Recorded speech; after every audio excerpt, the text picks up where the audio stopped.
Bonjour à tous et à toutes. Bienvenue sur ma chaîne Compétences IT, la chaîne qui te résume en quelques minutes une compétence informatique qui te servira pour mieux réussir tes certifications informatiques. Dans cette nouvelle vidéo orientée pratique, nous verrons ensemble comment configurer pas à pas le routage inter-VLAN sur un routeur dédié. C'est une notion très importante que j'ai déjà expliqué clairement dans la vidéo Comprendre le routage inter-VLAN dont le lien s'affiche en haut dans le coin droit de ton écran. Je t'invite vivement, si ce n'est pas encore fait, d'aller suivre cette vidéo pour comprendre les bases et le fonctionnement du routage inter-VLAN sur un routeur dédié. Si c'est la première fois que tu suis l'une de mes vidéos, mon nom c'est Landry Awansou, je suis ingénieur en téléinformatique et certifié CCNA Cisco, MCSA Microsoft et Linux LPI 1 et 2. Avant de poursuivre cette vidéo, je t'invite à faire deux actions. La première action consiste à t'abonner à cette chaîne si ce n'est pas encore fait en cliquant juste sur le bouton s'abonner pour recevoir mes autres vidéos une fois publiées. La deuxième action consiste à accéder gratuitement et de façon illimitée à plus de 20 vidéos sur la configuration et l'administration pas à pas d'un routeur Cisco en cliquant juste sur le lien en bas en description. Tu peux également visiter mon blog www.competenceit.com où tu retrouveras toutes les informations de tous mes articles et vidéos publiés. Bien avant de commencer la configuration de routage inter-VLAN sur notre routeur ici présent, qui sera réparti en trois phases, je te montre d'abord quelle configuration faite en amont sur cette topologie. Tout d'abord, sache que chaque ordinateur possède des paramètres IPv4 configurés manuellement. L'ordinateur PC1 a pour adresse IP 192.168.10.1 et pour gateway 192.168.10.224 et se trouve dans le VLAN 10. Tu peux accéder à tous ces paramètres en cliquant sur l'onglet Desktop, IP configuration et là tu pourrais voir que l'adresse IP est bel et bien 192.168.10.1, le max de sous-réseau 3x255.0 et la passerelle 192.168.10.245. Même chose pour le PC2 qui se trouve dans le VLAN 20, a pour adresse IP 192.168.20.1, le masque sous réseau 3x255.0 et la passerelle 192.168.20.245. Pour le PC3 qui se trouve dans le VLAN 30, l'adresse IP est 192.168.30.1, le masque sous réseau 3x255.0 et la passerelle 192.168.30.245.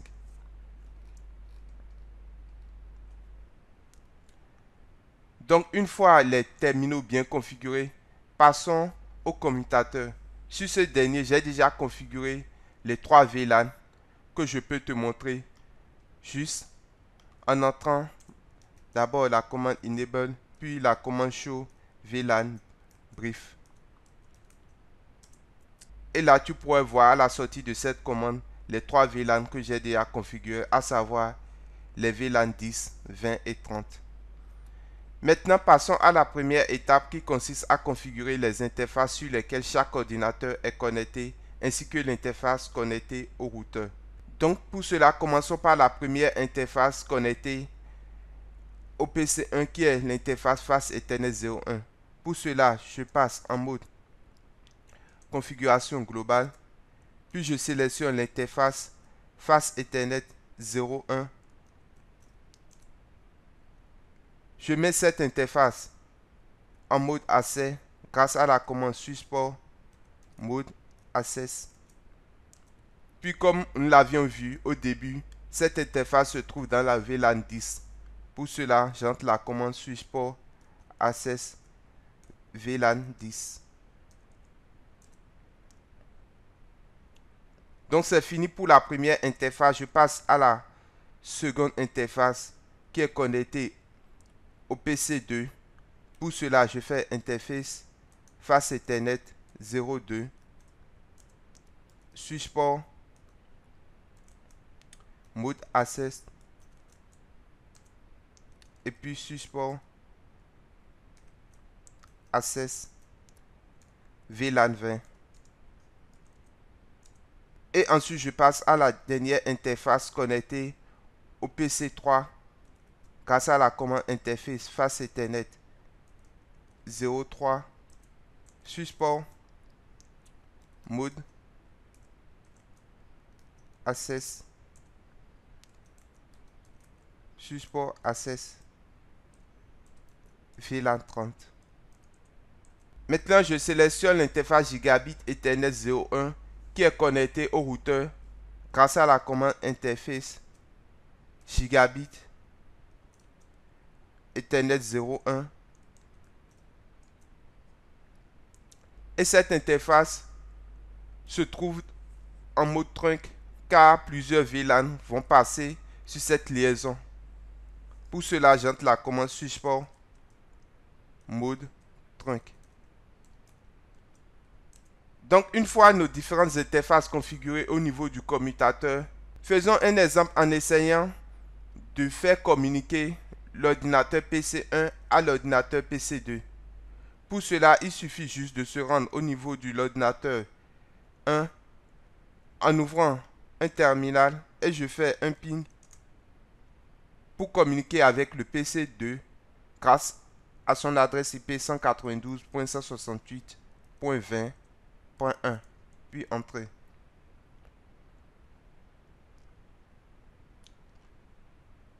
Et là, tu peux remarquer que la connexion ne passe pas. Tu peux faire la même chose en se rendant au niveau du PC2 et un ping vers l'adresse IP du PC3.30.1.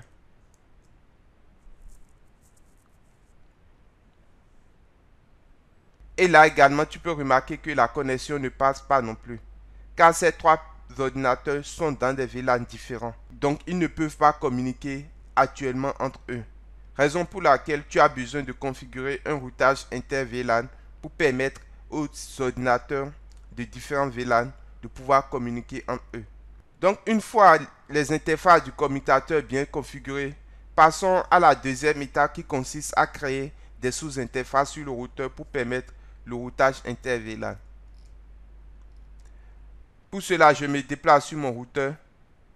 Je vais dans l'onglet CLI. Je peux agrandir ma fenêtre. Enable. Config. Terminal. Pour passer en mode configuration globale.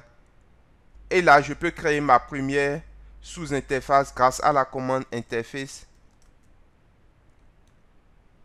Gigabit Ethernet 0/1.10 où le 10 correspond au VLAN 10. Puis entrer. J'entre également la commande encapsulation .1Q qui consiste à préciser le type d'encapsulation utilisé sur la liaison, suivi du nombre 10 qui correspond au tag VLAN, qui est le VLAN 10 dans notre cas, puis entrer. Et enfin, je termine la configuration de notre première sous-interface en lui assignant une adresse IP, à savoir l'adresse IP 192.168.10.245 avec le masque sous réseau 255.255.255.0, puis entrer. Et si tu remarques très bien, tu verras que cette adresse IP 192.168.10.245 correspond à l'adresse IP de la passerelle par défaut de l'ordinateur 1 qui se trouve dans le VLAN 10. Donc je retourne sur mon routeur. Je crée ma deuxième sous-interface pour la mettre au niveau de VLAN 20 grâce à la commande toujours interface Gigabit Ethernet 0/1.20 pour le VLAN 20. Je précise le type d'encapsulation qui est doc 1Q 20 pour le VLAN 20, puis l'adresse IP de notre sous-interface qui est 192.168.20.245 avec le MAC sous réseau 3x255.0. Et je finis cette configuration en créant notre troisième sous-interface qui est interface gigabit Ethernet .30. Je précise le type d'encapsulation